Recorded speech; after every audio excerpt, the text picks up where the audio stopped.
Hey, what's up, guys? This is Shay from Underground Running, and we got a really cool topic today. Today is all about running cadence. So we're gonna go over a few things. We're gonna go over what is running cadence, why you should care, and number 3, how to improve your running cadence. So you're not gonna want to miss this. Stay tuned.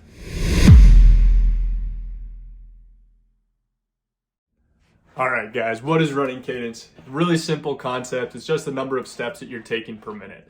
And yes, there is a magic number. So who figured this out? It's actually one of the world's greatest running coaches of all time, a guy by the name Jack Daniels. No relation to the whiskey. He is actually a running coach out of New York whose philosophies are widely adopted by coaches and elite runners worldwide. So this guy definitely knows what he's talking about. I definitely encourage you to look up some of his philosophies, whether it be online or buying his book. But this is what he found out, is when he watched elite runners race, they all gravitated to the same running cadence. So this is why that's crazy. Whether they're running the mile, the 5K, the 10K, the half marathon, or the marathon, they all were gravitating to one cadence. The crazier part about this is that's true for both men and women. So how is that even possible? What that actually means is on the backside, the only difference in a runner's pace is their stride length. That's wild. I'm going to take it one step further. Another thing that Jack Daniels discovered was it wasn't just in their races that they were gravitating to this number. It was also on their easy days in training. So whether they were going under 4-minute pace in their mile or they were going on their easy days at 8-minute pace, they were all gravitating to the same cadence. So what is the magic number? The magic number is 180 steps per minute. And this is true for most runners. There is a little bit of wiggle room. So as long as you're close to 180, you are then becoming a more efficient runner. So always shoot for 180, and if you're close, hey, good on you.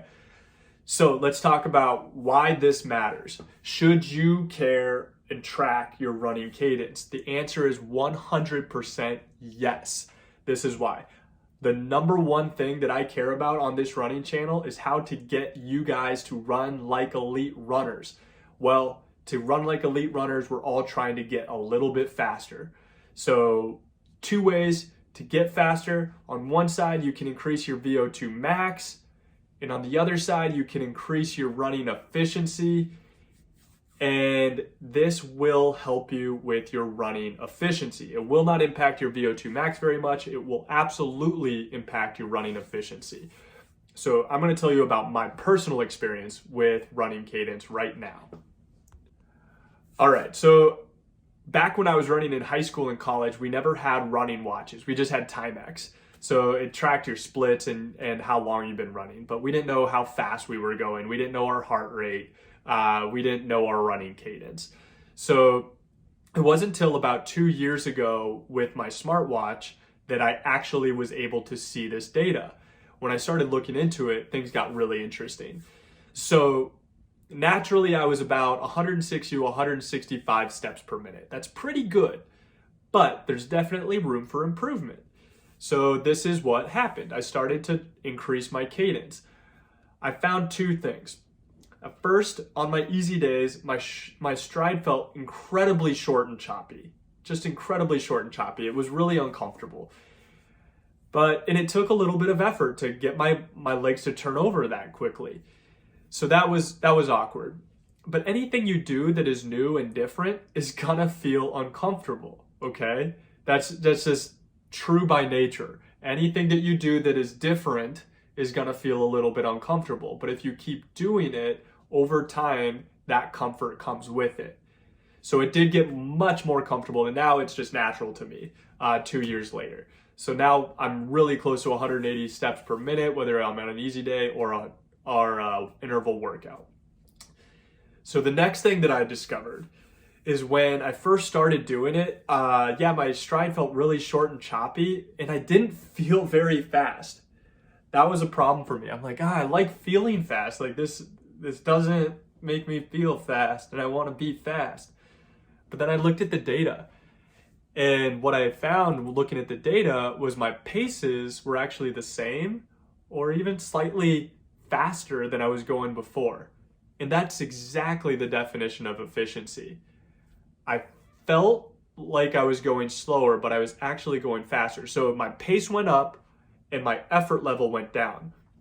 Another way that I actually went back and looked at the data was I also looked at my heart rate. That's a great indicator of your effort on a given run. And when I started comparing things, when my cadence was higher and my pace was about the same, my heart rate was lower. So that was the exact definition of efficiency, and that is the only thing that I cared about. I'm like, you know what? I'm sold. I'm never going back. I'm shooting for this 180 number. True and true. Now I will say this too. If you, for some reason, if your stride is incredibly short and choppy and you're hitting 200 steps per minute on your easy days, I recommend maybe trying to lengthen that out because that's probably not the most efficient either. See if your heart rate drops by decreasing and coming back to this 180 number. I think that's probably pretty rare.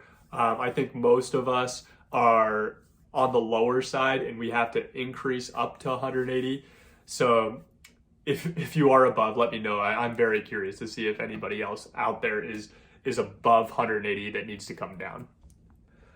Okay, so on one side, you're increasing your running efficiency. Another thing to know is by getting to this 180 number, you actually statistically are decreasing your chances of injury while training as well. Super important. You decrease the number of injuries that you're experiencing. You're then going to increase your consistency, and consistency is king in the running world. If you want to see results, you got to be consistent. All right, how to increase this thing. I do have a great running tip. I was reading a lot of different things online.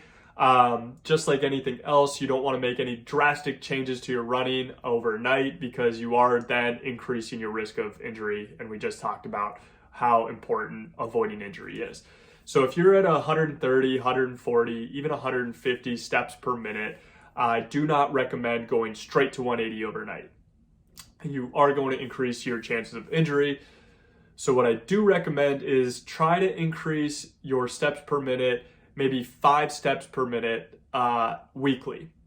And if you get to a week where it's really starting to strain you to get the turnover, go back a week and wait till that starts to feel a little bit more comfortable before increasing. Okay? So increase about 5 steps per minute, week over week, and eventually you're going to get really close. Here is my king tip on how to do that. I was doing reading and I found that you naturally will sync up to music. So throw on the headphones on your easy days. I recommend doing this on your easy days, which is also 80% of the miles you're running. And go to Spotify and you can search playlists based on the number of beats per minute that these songs have. So you can type in 140 beats per minute and Spotify will have a playlist for that. And so every week, if you're at 140, search for 145. If you're at 150, search for 155 until you're getting up to that 180 number. That is a pro tip. Share it with your family.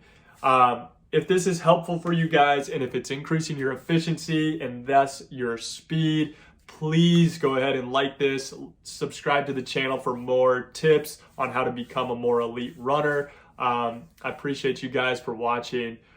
Have a good one. We'll see you.